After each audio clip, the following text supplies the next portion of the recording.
Salve Nação Santista, sou Felipe Hipólito, estamos começando mais um episódio do podcast do Peixão, mais um episódio das entrevistas com os pré-candidatos à presidência do Santos, hoje com o Fernando Silva, chapa O Santos Pode Mais.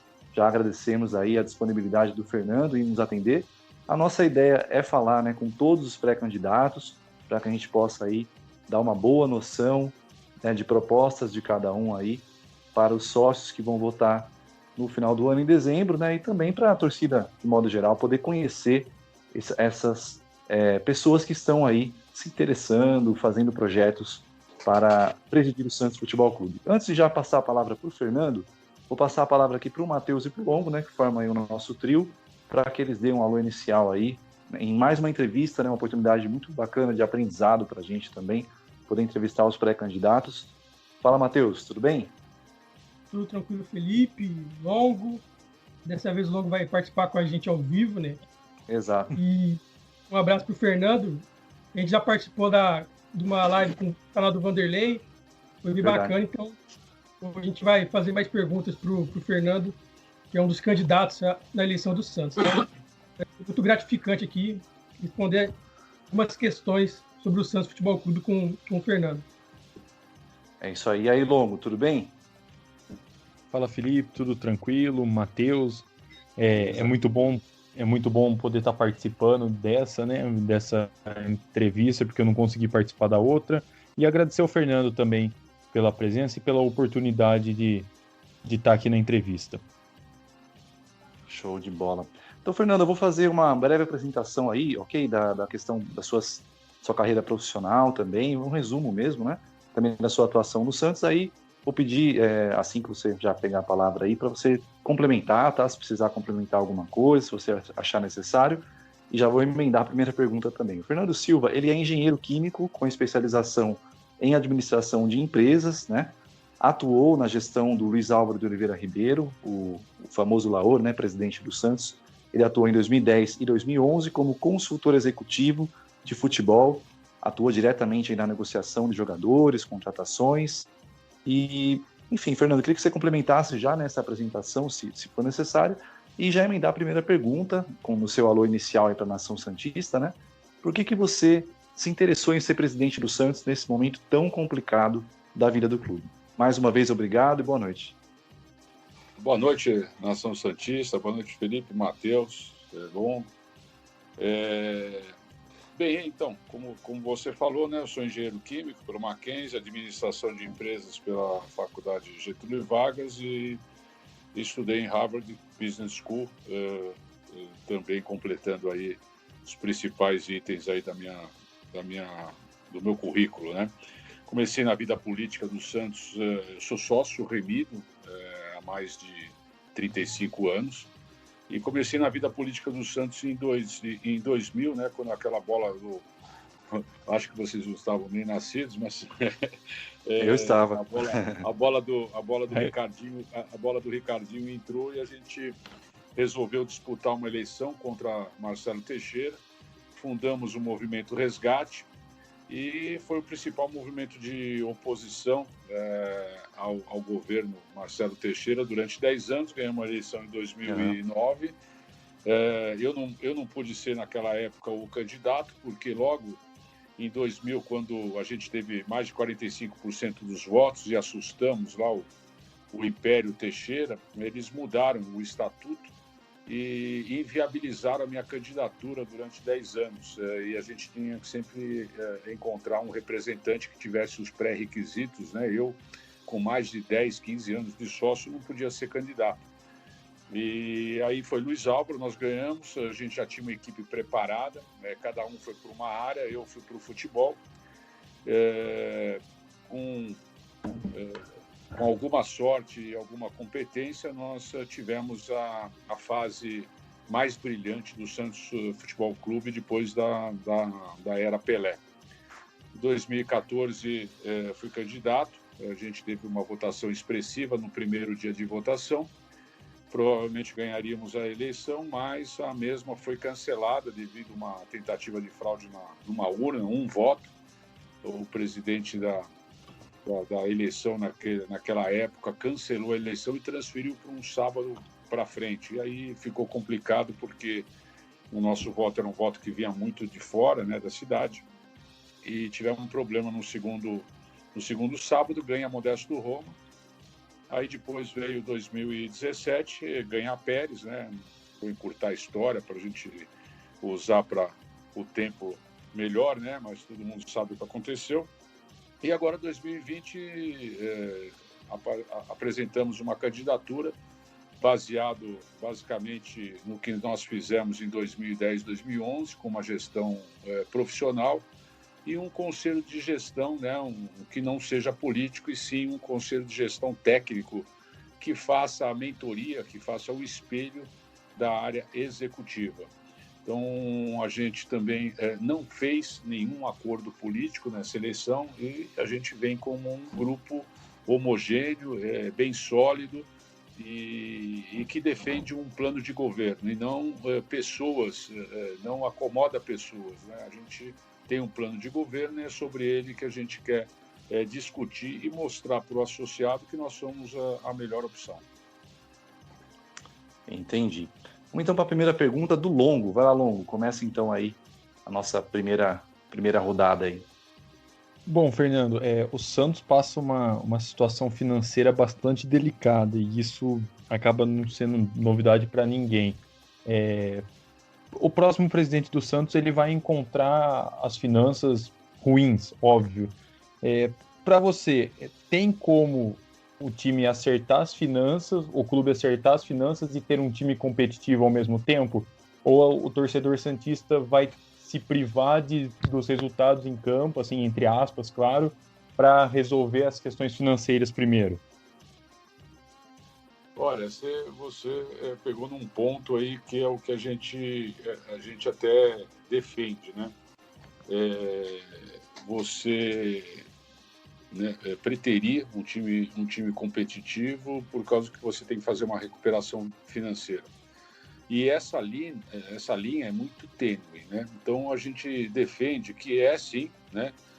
Nós já fizemos isso em 2010, 2011, onde a gente não contratou nenhum jogador no mercado, nenhum jogador a peso de ouro, nós não contratamos nenhum Leandro Damião, Uribe, Cuevas, e nem os 23 ou 25 jogadores que a gestão Odílio, além do Leandro Damião, contratou, colocando o Santos, né, nessa difícil situação financeira que se agravou com o governo do Modesto e piorou ainda mais com o Pérez. Então, a gente vai ter que fazer, com muito pouco, a gente vai ter que fazer muito. E a gente fez isso em 2010, 2011. Aí vem aquela pergunta, né? Puxa, mas tinha Neymar, né? Tinha Neymar. Nós já tivemos o Rodrigo também e vendemos, né? O Rodrigo acho que jogou 8, 10 jogos, né? No time principal do Santos, e nós vendemos pela multa. E se a gente não tivesse ganho a eleição em 2010, provavelmente teriam vendido o Neymar no primeiro mês de gestão, colocado a multa dele dentro do cofre, e o Santos não teria aquele resultado esportivo e financeiro que teve.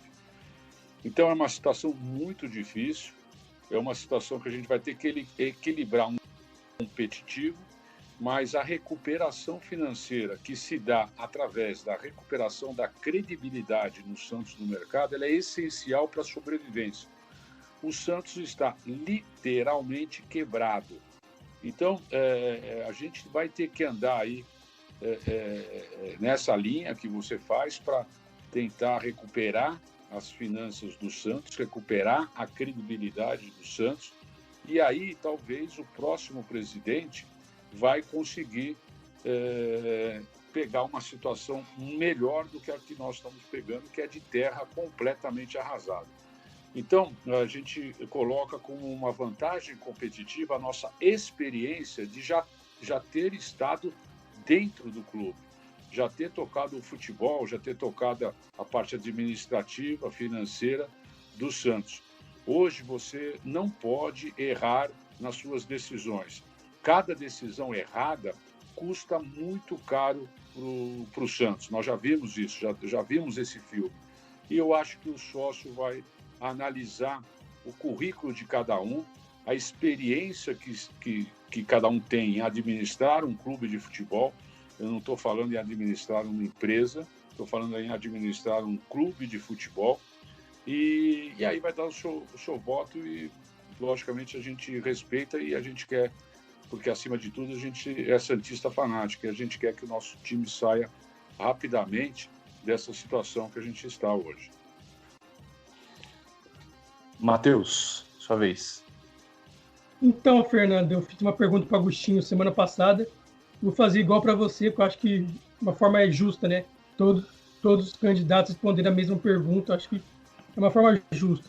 Questão de sócio-torcedor do Santos. Na gestão de vocês, o Santos chegou, acho que em 2011, a ter 55 mil sócios. Eu entrei no site de vocês, tem um plano que fala do sócio-torcedor, de dar questão do voto à distância. A questão do voto à distância é uma questão que vem desde 2013, se eu não me engano, mas nunca entra no ar, né? Vira questão nas eleições para quem mora longe poder votar. Todo mundo fala de voto à distância, mas nunca acontece. E o plano de sócios do Santos não tem muitas vantagens para quem mora longe. Por exemplo, Londrina, que o Santos tem muita torcida, norte do Paraná, Curitiba e outras regiões que o Santos tem muita torcida. Então, vocês têm algum plano para modificar os sócios do Santos para os sócios de longe ter vantagens e assim o Santos ganhar muito mais sócios? Porque se o Santos ficar só em São Paulo e Santos nos seus planos de sócio, o Santos não vai conseguir ter muito sócio, né? Porque a torcida do Santos o Santos tem mais torcida fora de Santos e até fora de São Paulo que só nessas duas regiões. Então, queria saber se tem um plano de sócio para se modificar tanto na luta pelo voto à distância, tanto quanto outros benefícios para essas pessoas que moram longe. Olha, temos sim, e a gente vai dar foco muito importante nisso. Hoje, o Sócio Rei, né, o programa de Sócio Rei, ele fica na Secretaria Social, debaixo da Secretaria Social, debaixo do marketing. O que a gente vai fazer? Primeiro, a gente vai criar um ministério para ele. Então, vai ser uma área de relacionamento, uma área que a gente está chamando de Santos Social Clube.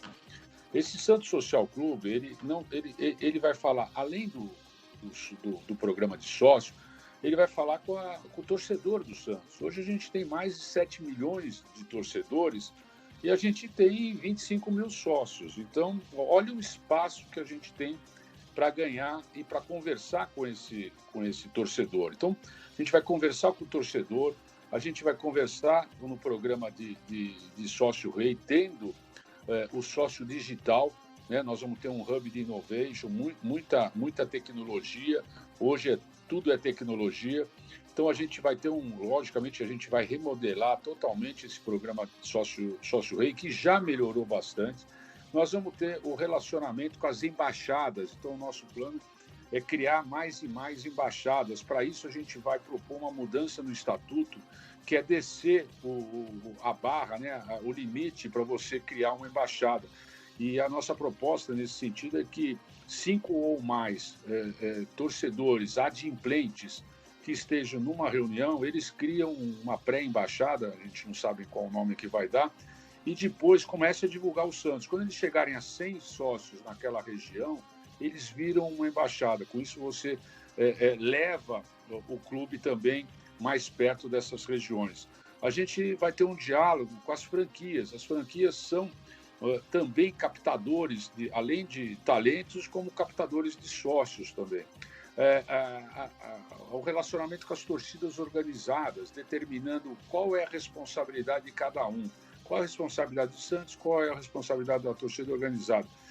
Principalmente o relacionamento com as ONGs. Hoje, né, você fala que nós temos na Baixada Santista mais de 2 milhões de pessoas. A gente não faz nem a lição de casa na Baixada Santista. Então, nós temos que fazer a nossa lição de casa, levar o Santos para todos os lugares, gerando novos torcedores. O que a gente promete é que a gente vai dar foco nisso. Isso vai ser um ministério, vai ter um gerente executivo tomando conta dessas áreas e no comitê de gestão a gente já nomeou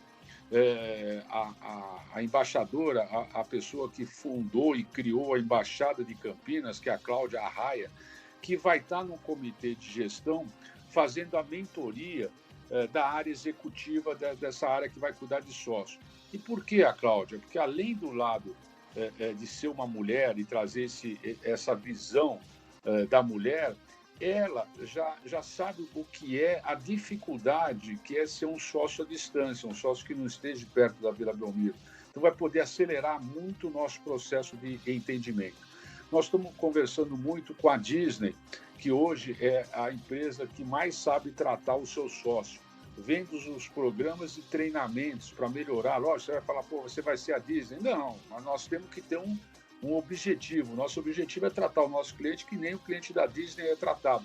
Para isso, nós temos muitas etapas que a gente tem que ganhar nesse processo. A gente está botando um foco muito importante em cima disso. Quanto ao voto à distância, eu diria que não é a implementação do voto à distância, é a implementação do voto online. Isso já está no Estatuto e ninguém, desde a reforma do Estatuto, que se deu em 2011, cumpre o que está escrito. Todo mundo, todos esses 3 presidentes que vieram depois, eles colocam a culpa no cadastro. Isso é uma inverdade, né? Se o cadastro está bom, o cadastro acabou de ser auditado e ele está ok com mais de 98% dos nomes. Então, se faça uma eleição para 98% das pessoas que estão ok, online. E aqueles 2% que não estão ok, compareçam à Vila Belmiro ou compareçam na Federação Paulista de Futebol se quiserem votar. Então, essa questão do voto à distância, o voto à distância também é para quem está do lado da Vila Belmiro e não quer ir na Vila Belmiro, ou do torcedor de Santos que está viajando no dia da eleição. Então, isso é super importante e já está no Estatuto. É só cumprir o que está escrito e não achar desculpa para não cumprir. Ok. Fernando, eu queria que você explicasse um pouco melhor, isso é uma dúvida que muitos santistas têm aí, a gente percebe isso nos grupos, né, nas redes sociais, a sua saída do clube, né? Você ficou nesses 2 anos, 2010 e 2011, e depois acabou tomando ali um outro rumo. Eu queria que você explicasse um pouquinho como é que foi essa saída, por que você optou por tomar outro rumo naquele momento. Eu não optei, não. Eu levei uma rasteira, fui traído. Eu, quando montei o Movimento Resgate, liderei o Movimento Resgate por 10 anos, nós escolhemos o Luiz Álvaro para ser nosso representante. O problema é o seguinte, eu digo que foi o excesso de sucesso, né? A busca pelo protagonismo. Se aquela bola do Rodriguinho, do Santo André, ela bate na trave e entra, a pressão e a responsabilidade cairia só sobre uma pessoa, que seria eu. Como a bola bateu na trave e saiu, e logo depois logo no começo, a gente foi buscar o Robinho. E ali deu tudo certo, né? E a bola começou a entrar, fomos campeão da Copa do Brasil, depois fomos campeão da Libertadores. Todo mundo queria aparecer na fita e na fotografia. Então, quando acabou um contrato que eu tinha, né, de 2 anos como executivo da área de futebol, simplesmente falaram que não queriam mais os meus serviços, né, numa decisão política, porque depois que me derrubaram, né, traíram também o Luiz Álvaro, né, o Luiz Álvaro começou a ficar doente, veio a ser pressionado para renunciar, e eu diria que ele confiou nas pessoas erradas. A partir daí, todos os gerentes executivos que estavam no clube começaram a cair, e eu não preciso falar para onde o clube foi na gestão Odir, na gestão Modesto e na gestão Pérez. Entendi. Longo, mais uma pergunta sua.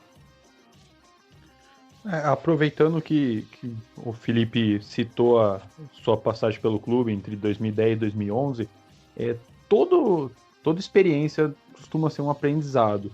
E eu queria saber se você se arrepende de alguma atitude que você teve em 2010, 2011, que serviu de aprendizado para você não repetir se você for eleito presidente do Santos. Cara, eu aprendi, viu?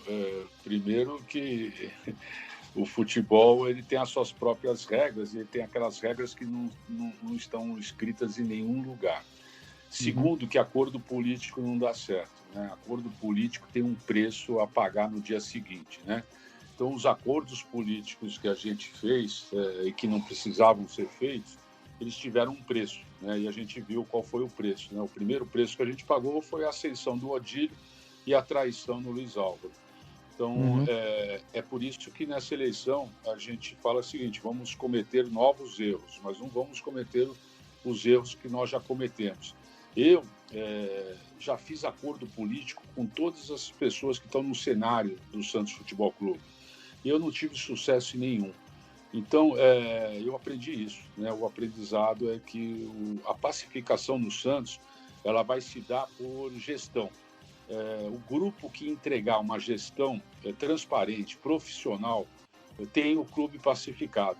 Porque tudo que o santista quer é sair da página policial, sair da página das más notícias e ir para a página das boas notícias, né? Então, a gente não tem... eu que faço parte do Conselho Deliberativo, nessas últimas 3 gestões, é brincadeira o que a gente enfrenta todo dia no Conselho com decisões, com tomadas de decisões que beiram o amadorismo ou beiram a corrupção. Você coloca na régua aonde você quiser. Foram esses 3 anos de conselho que nós tivemos. Então, eu estou certo, né? Eu estou seguro e meu grupo está seguro que a pacificação do Santos vai acontecer no momento que o sócio ele entender que a gestão está sendo entregue. Aquilo que se falou antes da eleição está sendo cumprido. Porque os planos, né, agora eles estão sendo anunciados, antes de ser anunciados já foram copiados, né? A gente viu aí que essa gestão do Rolo, rapidamente, ele nomeou a primeira mulher no Conselho de Gestão. Lógico, ele está acompanhando as lives e sabe que a gente tinha colocado a Cláudia. Então, eu digo para a Cláudia que ela vai ser a primeira mulher do Conselho de Gestão eleita, né? Porque biônica já tem. Então, também chegaram a falar de crowdfunding, né? Uma coisa que a gente fala, que é a vaquinha virtual. O problema é que a gente tem as pessoas que sabem fazer tudo isso, né? Os executivos, porque uma coisa é você falar um plano bonitinho, você fala assim, tá bom, mas quem é que vai fazer no dia 1º de gestão? E o nosso primeiro dia de gestão não é 1º de janeiro, não, é dia 13 de dezembro, que foi assim que a gente fez em 2010. A gente ganhou a eleição e na segunda-feira todo mundo já sabia para onde correr, né? E graças a Deus que a gente correu rápido, né? Porque no sábado, depois da eleição, nós tivemos um saque ao CT, né? Levaram uniformes, levaram móveis, levaram várias coisas do CT. Isso porque a gente reagiu rápido, né? Se a gente esperasse dia 1º de janeiro para assumir, a situação acho que seria até pior. Então, essa é a diferença. Nós temos uma equipe nomeada, né? Nome por nome, nas áreas que vão trabalhar, e nós temos um plano já feito de ação. Isso acho que faz a nossa chapa merecer a consideração do sócio do Santos Futebol Clube. Matheus, mais uma pergunta, vamos lá? Vou tocar em 2 assuntos, talvez. Um assunto principalmente polêmico. Como você viu a volta do Robinho, que o Santos contratou, e o Santos contratou ele por 5 meses, então, se você for eleito, você vai decidir se ele fica no Santos ou não. Pela condição dele ter sido condenado em primeira instância por violência sexual, tem não uma divisão, né, uma parte da torcida do Santos que é contra. Então eu queria perguntar sua posição sobre o Robinho. Eu até vi que a chapa Santos Pode Mais no Instagram comemorou a volta dele. E sobre o trabalho do Cuca, como você vê o trabalho do Cuca, essas 2 questões? Primeiro que eu acho que você foi rápido demais, né? Porque a publicação ela foi feita por um elemento que não era da chapa, que tinha ficado com a senha, né? E acho que em menos de 20 minutos essa comemoração pelo Robinho ela se apagou. Então não é a posição da chapa não é essa não, tá? Tá. A posição da chapa ela foi anunciada hoje até né? A gente soltou o comunicado, mas eu vou tentar resumir. Primeiro que a gente não é justiça, né? Então a gente, o Robinho foi condenado e está recorrendo, né? E esse é um problema dele. Todo santista vibra muito com o Robinho, né? Eu trouxe ele em 2010, ele foi super importante no título da Copa do Brasil. Agora se passaram bastante tempo, né? Então a gente acha que logicamente que a contratação dele foi política, né? totalmente política, e não se analisou os efeitos que isso pode provocar na torcida do Santos. Logicamente que todo torcedor está feliz de ter o Robinho, mas o Robinho de 2006, 2007, 2005, é o Robinho de 2010, é o Robinho agora. Então a gente vai precisar, né, a gente ganhando a eleição, a gente vai definir a permanência dele por 3 coisas. Primeiro, se ele for condenado, né, se ele for condenado na justiça italiana, logicamente que você não vai prorrogar o contrato dele. Depende do resultado esportivo dele, né? Vamos ver como que ele vai performar nesses 5 meses de contrato, né? Resultado esportivo dele dentro de campo. E o terceiro fator é como os nossos patrocinadores do clube vão receber essa contratação. Né? Isso é muito importante, que eles não devem ter sido consultados sobre isso, e a gente vai ver isso ao longo aí dos 5 meses. Mas é uma situação delicada, onde todo torcedor do Santos, logicamente, está feliz com a contratação do Robinho, mas ela tem implicações muito mais profundas hoje do que uma simples contratação de um ídolo que foi jogar fora e voltou. Né? E a nossa posição, né, a gente já divulgou ela, logicamente, um pouco mais extensa do que eu estou te falando. Tá, o trabalho do Cuca também, que o Matheus perguntou, Fernando. O trabalho do Cuca, né, ele, para mim, a gente conhece, ele não teve uma passagem boa no Santos, né? E nessa ele encaixou, né? O futebol tem muito isso de encaixe. E ele também chamou, ele percebeu aquele vácuo de poder, né? E ele chamou a responsabilidade, como o Sampaoli também tinha chamado, né? Vendo que o presidente era o pior interlocutor possível, né? O Pérez não tinha a menor credibilidade, chamou a presidência, né? O Sampaoli virou o presidente do Santos no futebol, como o Cuca virou agora. E isso deu confiança para o jogador. E com o jogador com confiança e a bola entrando, fica mais fácil. Então, eu julgo que ele tem feito um trabalho acima da expectativa que a gente tinha quando ele chegou. Só uma questão para você complementar do Cuca. Você imagina renovar com ele, que o contrato acaba em fevereiro, se ele seguir fazendo um bom trabalho, ou você pensa em repensar por questão de gosto ou modelo de jogo? Se puder responder essa questão.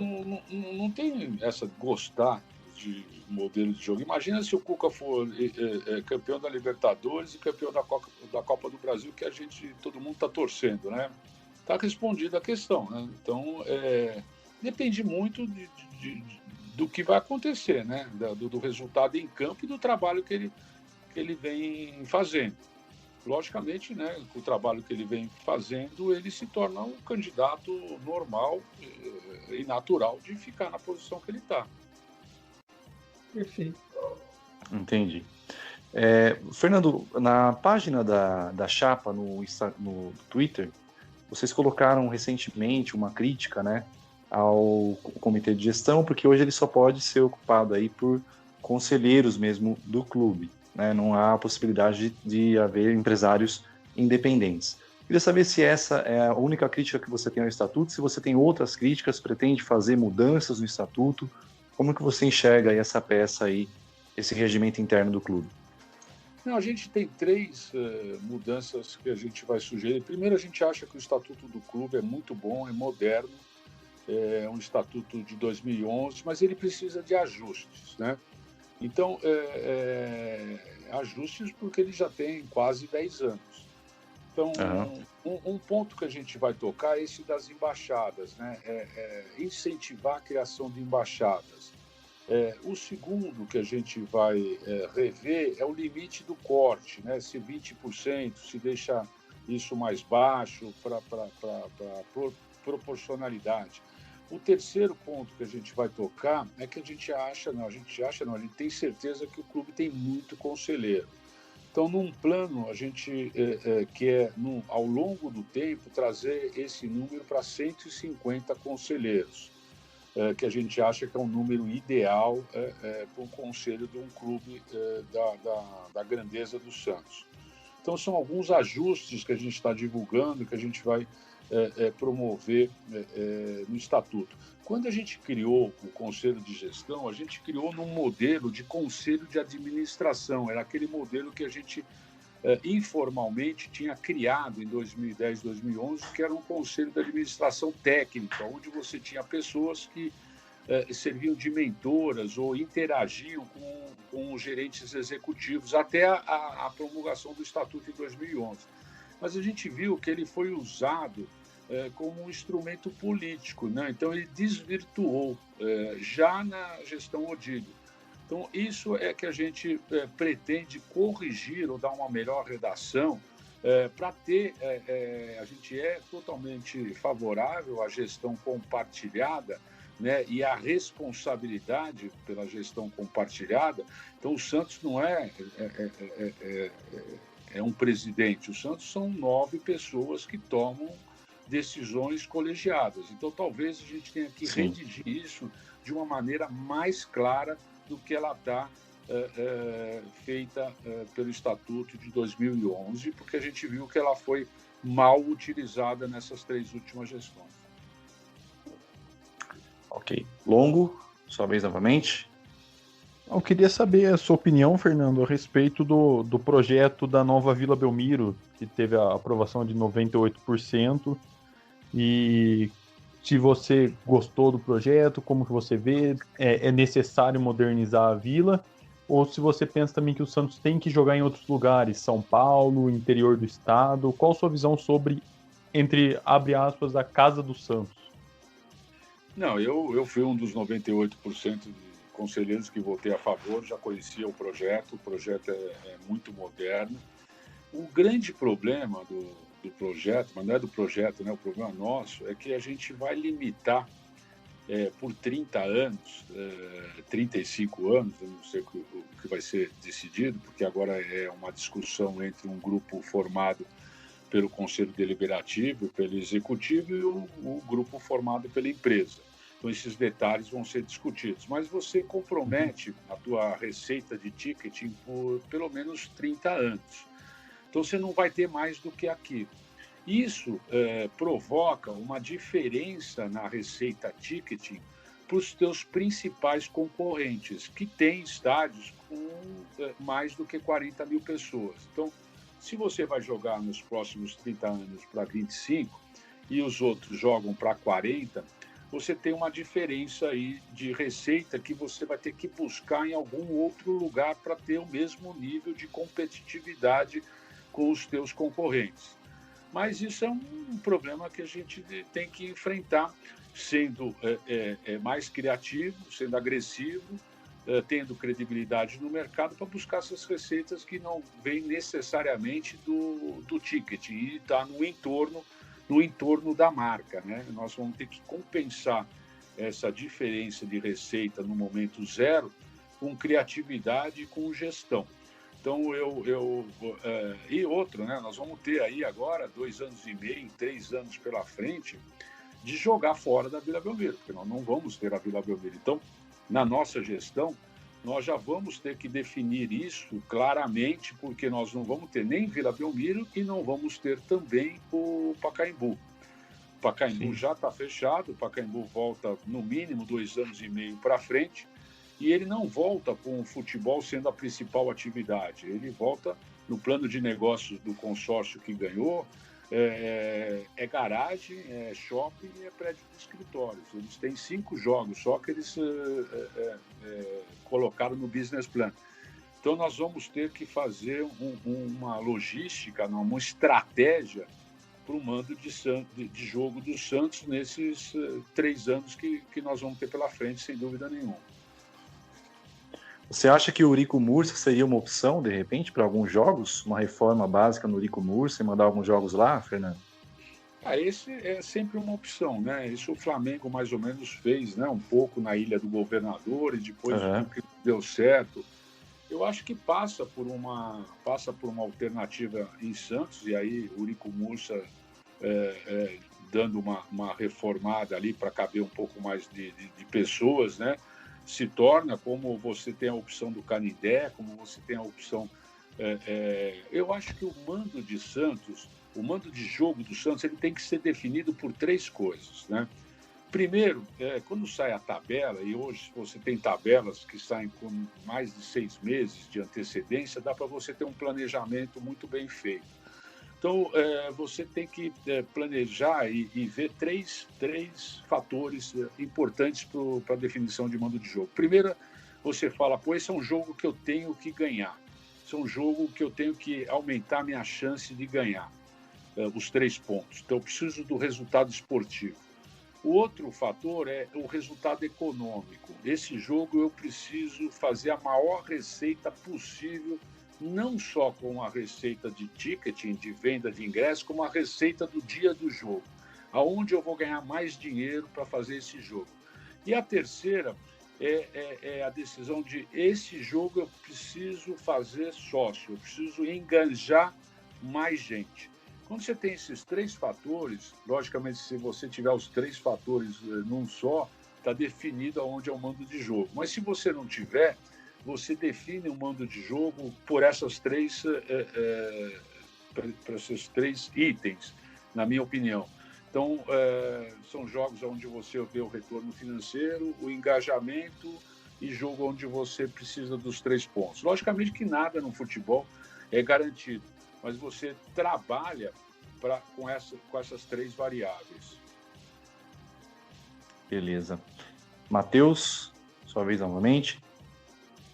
Fernando, não sei se você sabe, o Mirassol, quando o Mirassol vendeu Luiz Araújo, ele pegou uma parte e com 6 milhões construiu o CT. E o Santos vendeu o Rodrigo 200 milhões, não pagou ninguém, não fez nem... deixou um legado, né, de construir o CT, de fazer reformas, de buscar ampliar a questão de estrutura do Santos. Na sua gestão, você pode prometer que vai ter um direcionamento do dinheiro de receitas extraordinárias, como venda de jogadores, por exemplo, uma parte para construir o CT, outra parte para pagar dívidas. Vai ter esse direcionamento e essa transparência com o torcedor, porque o torcedor não sabe onde foi parar o dinheiro do Rodrigo. Isso total, né? Até eu fico feliz porque isso foi uma ideia nossa há mais de 2, 3 meses atrás, quando começou a se falar, e eu vejo que já tem pré-candidato que já se antecipou e falou a mesma coisa. É lógico. Primeira coisa que é importante é você determinar qual é o orçamento do Santos, né? Então, qual é o orçamento que a gente vai trabalhar? A gente vai trabalhar com 200 milhões, vai trabalhar com 180, vai trabalhar com 150 milhões. Nós estamos passando por um mundo pós-pandemia, né? Acho, né? E ninguém sabe, é um mundo desconhecido. Mas o que todo mundo fala, né? Os economistas, o pessoal de mercado, é que é um mundo recessivo. Então, vamos supor que a gente vai trabalhar com o mesmo orçamento desse ano passado, ao redor de 180 milhões. Você vai ter que jogar a tua despesa dentro de 180 milhões, porque todo mundo fala a mesma coisa, mas ninguém faz, né? Que é gastar menos do que você tem de receita. Tudo que vier de receita extraordinária, que são os raios, né? As vendas de jogador, os contratos de conteúdo, de venda de mídia, ele vai vir marcado. E ele vai vir marcado, pelo menos 50% dele, para pagamento de dívida, reorganização financeira. Uma parte dele, 20%, 25%, para investimento na fábrica, né? na nossa base.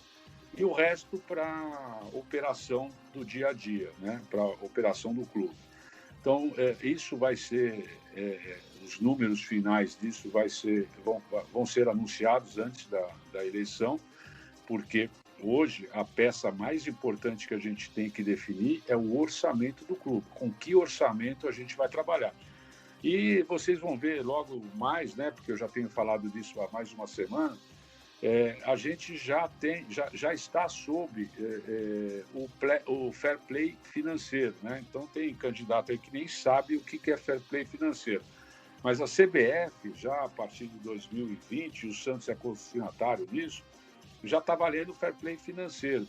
Então, no Santos, você vai ter que saber o que significa, né, em termos de volume de dinheiro, o fair play financeiro, que determina vários índices que você deve cumprir. senão vem advertência, vem perda de ponto, perda de renda, e isso já está valendo a partir de 2020. E quem fez a consultoria, quem é responsável pelo fair play financeiro na CBF é o César Gaffietti, que é a pessoa que está trabalhando com a gente e está no grupo da definição da reorganização financeira e do nosso orçamento. Então, você vê que o grupo é muito bem preparado, começando pela parte mais importante, que é a reorganização de dívida, e tendo o César Gaffietti, o Márcio Quixadá e o Henry, o Alex Zorni e Henry Gonzalez na reorganização de dívida. Todos esses, se você jogar no Google, você vai ver quem são as pessoas que estão cuidando dessa parte para o nosso projeto. Fernando, uma das ideias aí que vocês têm, percebo que vocês colocam isso também lá no Twitter, né, na página da Chapa, é a filosofia clara de ataque do Santos, né? Vocês defendem e que realmente é uma marca histórica do Santos, né? A forma como o Santos é conhecido, que é o time do ataque. E eu quero saber como que vocês pretendem implantar isso, né? Muitos santistas pedem isso, inclusive, que o Santos tenha uma filosofia desde a base, né, no masculino, no feminino também, que é a proposta de vocês, fazer no masculino e no feminino. Como que vocês pretendem implantar isso? É apenas pela escolha dos técnicos? Há outros métodos que vocês podem usar para poder uniformizar isso? Não, hoje você tem muito recurso, né? E um dos pilares do nosso programa é o Hub de Inovação, né? A gente quer trazer muita startup, muita tecnologia, muita TI, e é para isso que a gente tem duas pessoas já ligadas nisso, né? Fernando Fleury, o Eduardo Tega. E, logicamente, a gente tem que respeitar o DNA do Santos. Eu vou dar um exemplo. Num determinada fase da nossa história, a gente contratou o Jair Ventura. Nada contra, mas é um cara que tem... São treinadores que têm na sua concepção de jogo um jogo diferente do DNA do Santos. Então você perde tempo, perde dinheiro e bota técnico que você vai pagar multa. Então a gente tem que ter a gente tem um plano de jogo, a gente tem um DNA. Isso começa pela contratação dos profissionais, pela clara definição do que a gente espera deles. E a gente fez isso em 2010, 2011, começando pela base. A gente tinha um gerente, né, que está com a gente, né, que é o Luiz Fernando Moraes, que fez um trabalho não só na captação, mas como no treinamento, na validação dos profissionais que estavam trabalhando, né, que vieram trabalhar com o Santos, fantástica. E é isso que a gente tem que recuperar. Outra área que o Santos dá muito pouca importância, tem que dar muito mais importância, é a transição. Não é só a formação do jogador, é a transição dele para o time de cima. O jogador tem que estar maduro, independente da idade dele, né? Às vezes ele tem uma idade recente, né? Um jogador jovem, mas ele está maduro.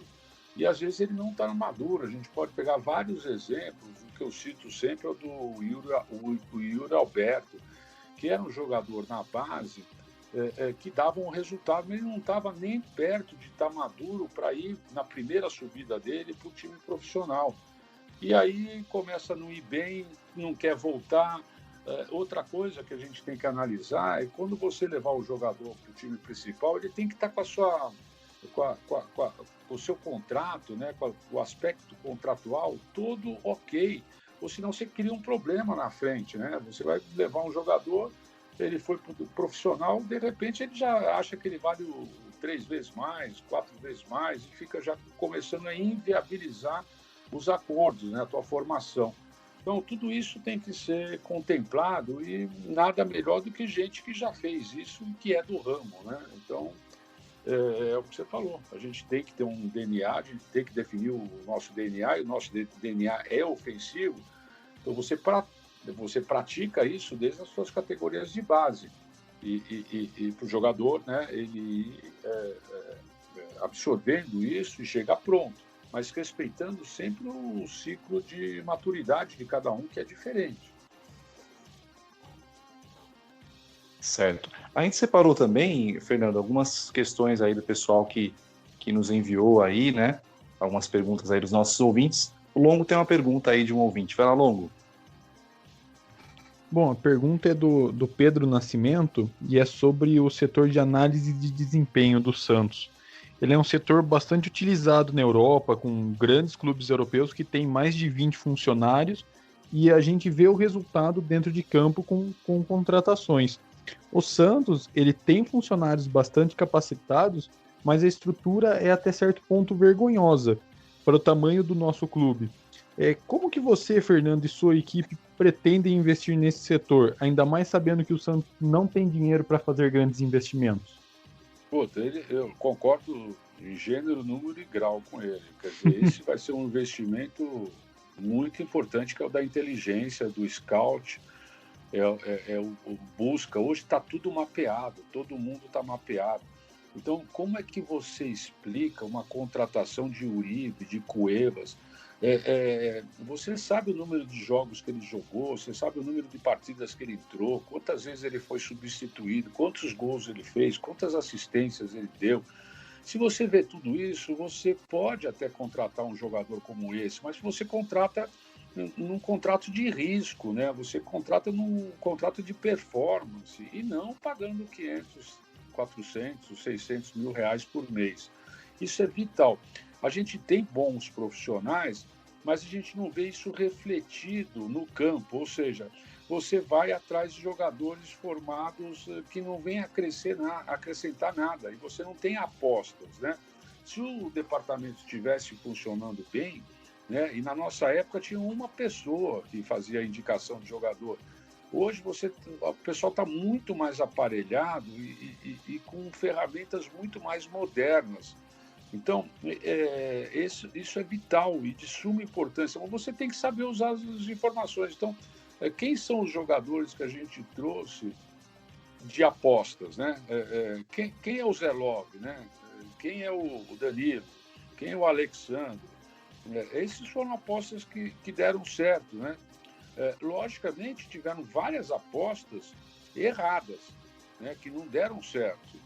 Mas as que não deram certo, elas não deixaram um legado financeiro, elas não deixaram um rastro financeiro que o Santos ficou quebrado por causa delas. Que as que deram certo, elas pagam, elas têm dividendo muito maior do que as que não deram certo, né? O futebol não é uma ciência exata. Mas eu concordo aí com o Pedro 100% com ele, que esse é um fator para nós decisivo. Vou fazer uma aqui, então, que eu recebi do Ivan Belmudes, né? Ele é santista, roxo, jornalista, e ele fala, Fernando, que muito se fala mesmo da parte positiva, né? Da gestão do Laor, mas pouco se fala da elitização que houve na Vila Belmiro, aí na concepção do Ivan, né? Nesse período. Houve até tickets ali, ingressos a mais de R$100 naquele período. Você, se eleito presidente, pretende aplicar preços, esses preços assim altos na Vila Belmiro? Você não acha que isso afasta o torcedor popular? Não, eu aceito a crítica e em determinado momento, apesar de, né, a gente estar na gestão, a gente errou na dose. Mas eu acho que tem jogo que merece, né, um preço maior, mas para quem pode pagar. Então, o Santos tem uma base muito grande de torcida popular. Então, essas devem ser respeitadas e eu acho que serão no novo estádio, né, na nova redefinição. Mas você tem que ter uma escala móvel, né? Você tem jogo que você tem que faturar, sempre respeitando a parte da tua torcida que pode pagar aquele valor. Então, tem que ter um mix entre preço popular e preço que vale aquele espetáculo, né? Então, isso é uma arte, né? Isso tem fórmulas para fazer. E eu concordo com ele, em certa parte ali, né? Quando o presidente Luiz Alves gostava de falar do Cirque du Soleil, é porque, né, aquilo lá era um encanto, né? Era um show. O cara vai no Cirque du Soleil, ele paga lá R$500, e aquilo que a gente fazia em campo era um show. Então ele queria fazer uma analogia, né? E usou a palavra o nome do Cirque du Soleil para falar isso. Mas eu concordo que a gente ali tinha que ajustar um pouco melhor a política de preços, contemplando uma boa parte da nossa torcida, não só da nossa torcida, aquela torcida que não é sócio, e aproveitar o jogo para enganjar, para tornar sócio, porque nós temos que aumentar sensivelmente o nosso número de sócios, né? Como eu falo, a gente tem mais de 7 milhões de torcedores, a gente tem 25 mil sócios, a gente tem um espaço muito grande para fazer a nossa torcida crescer. Só vai fazer isso quando ela tiver credibilidade, quando você der recompensas, quando você tiver um estádio, um local para receber. Outro dia eu estava conversando com uma mulher, né, numa live, e ela falou, pô, Fernando, vocês falam de aumentar o número de sócios, não sei o quê, vamos fazer o óbvio, né? Logicamente que a gente não tinha decidido ainda pelo retrofit da Vila Belmiro, mas ela perguntou para mim, você já foi no banheiro feminino da Vila Belmiro? Eu falei, não, nunca fui. Ela falou, então você vá para você ver o que uma torcedora do Santos, uma mulher, sofre quando vai no estádio da Vila Belmiro. E ela tem razão, a gente tem que começar fazendo o óbvio, né?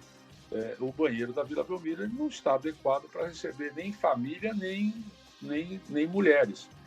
Então, começa daí a respeitar a tua torcida e teu sócio. Felipe, diga lá, Matheus. Se o Fernando puder responder rapidinho, que eu sei que ele está apertado, o Orlando Rolo assumiu a presidência do Santos e fez várias demissões que, na minha opinião, foram políticas. Ele vai ter um cargo de 3 meses e contratou também vários funcionários. A torcida do Santos rebelou porque ele demitiu 2 funcionários da secretaria que eles gostavam muito, que a torcida gostava muito. Daí o Orlando Rolo acabou readmitindo as 2. Na sua gestão, vai ter demissões políticas e contratações políticas? Ou você promete que vai ter uma análise técnica do quadro de funcionários? Então, essa é uma das coisas que a gente aprendeu, né? Todo presidente que entra, manda todo mundo embora, contrata todo mundo. A gente tem que aprender que não é isso. Tem muita gente boa trabalhando no Santos. Então, primeiro, como a gente não vai a gente já começou, né? A gente já tem uma boa visão de como está o Santos por dentro, a gente já sabe quem a gente pode aproveitar e quem são as contratações que você falou que estão lá só por política, né? Então, a ideia é você respeitar o profissional que está lá. Tem muita gente que, né, que o governo Pérez estava escondido, porque o cara não queria nem aparecer, porque era uma gestão totalmente em desacordo com todas as normas de administração possíveis. Então, tem muita gente boa. Como tem muita gente, né, alguns, né, não diria muita gente, que está lá por pura política, né, por aqueles acordos que foram feitos. Mas eu diria que a maioria ficaria, até porque você mandar um funcionário, né? O Santos hoje tem 116 processos trabalhistas, né? Mais os que o Rolo fez agora, em contratações logicamente políticas, né? Porque uma coisa é você ter 3 ou 4 pessoas da tua confiança que você, que além disso são gabaritados tecnicamente, que você põe para você ter o controle do que está acontecendo. Mas, pô, em massa, do jeito que ele fez, é a mesma coisa, né? Substituir 6 por meia dúzia e ainda ficar com processos trabalhistas nas costas, né? Então, eu concordo que isso é uma das coisas que a gente já viu que não dá certo, né? Uma última pergunta do Williams Neri também, que ele mandou. Ele é de Poços de Caldas, né? Lá de Minas. E ele pergunta, eu sei que você já falou um pouco dessa questão de como fazer a opção por um estádio ou por outro, né, para mandar o jogo, mas se vocês entendem que seria interessante mandar jogos também fora do estado de São Paulo. Então, de novo, né, o mando de jogo, nesses próximos 3 anos, ele vai respeitar 3 características, né? Uhum. Um jogo para botar a torcida para dentro, um jogo para cativar, trazer sócio para o teu programa, um jogo que a gente tem que... Resultado esportivo é muito importante, e um jogo que a gente tem que fazer o máximo possível para botar dinheiro no caixa. Então, vai ter jogo que vai respeitar uma dessas 3 coisas. Ou, às vezes, você consegue colocar 2, né? Logicamente que, mesmo com jogos que você quer resultado esportivo, você vai trabalhar para botar sócio para dentro e para ter o teu resultado financeiro. Mas eu diria que o mando de jogo vai ser definido por isso, por esses 3 fatores, principalmente no nosso governo de 3 anos, onde a gente não vai contar com a Vila Belmiro e não vai contar com o Pacaembu. Ok. A gente tem então mais alguns minutinhos aí para completar, né?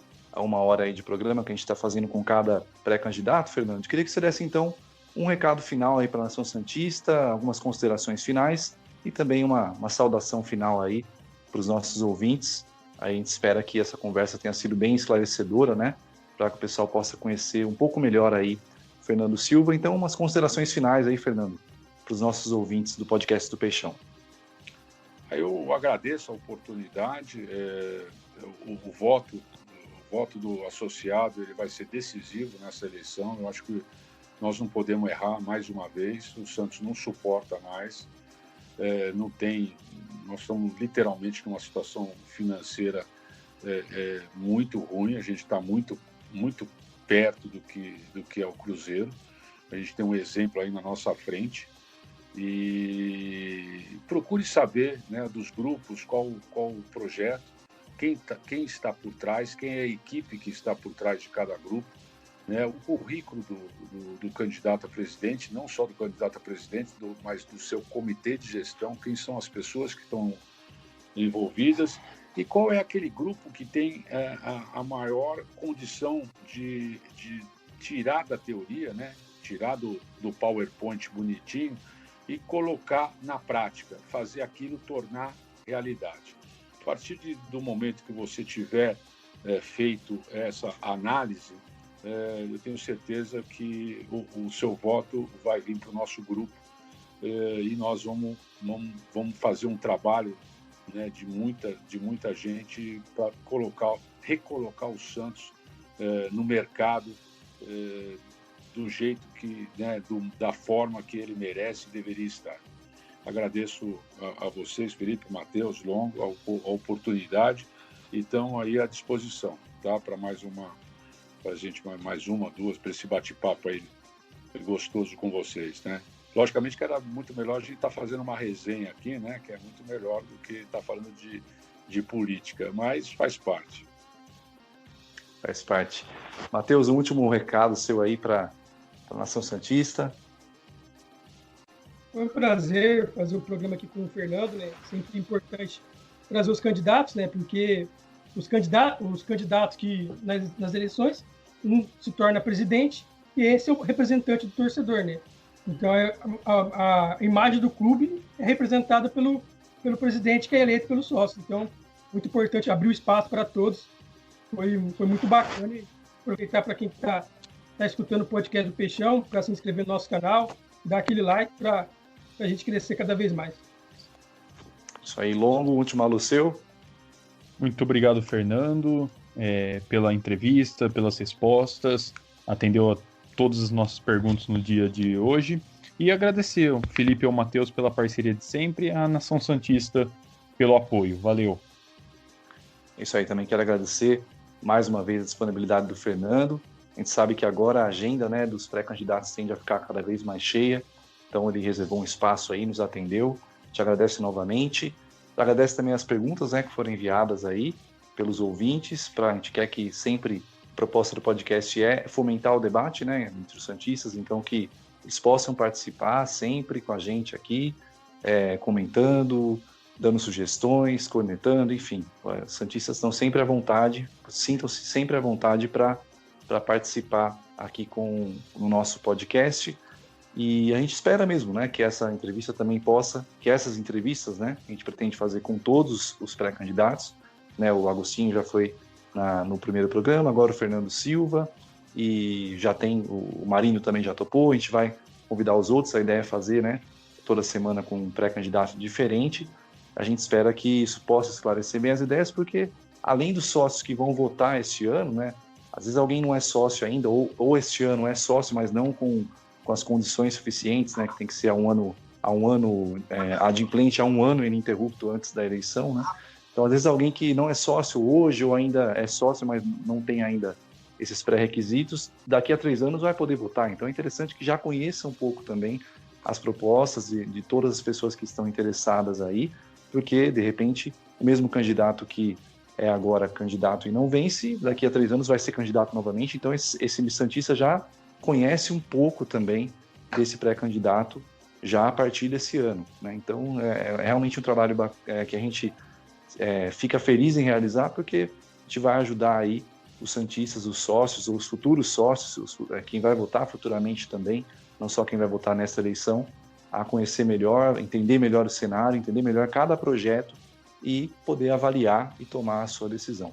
Te agradeço mais uma vez o Fernando, pede que todo mundo aí continue aí acompanhando, possa também curtir a nossa página no Instagram, no Twitter, também no YouTube, né? Comente sempre e a gente pede, né, que todo mundo aí tome também os cuidados, porque a pandemia, sempre falo isso, né? A pandemia ainda não acabou, então é preciso ter cuidado nesse momento final aí, antes da vacina, para que a gente possa passar por isso da melhor forma possível, né? Depois de tantas perdas aí. É isso, um grande abraço, fiquem todos com Deus, até a próxima.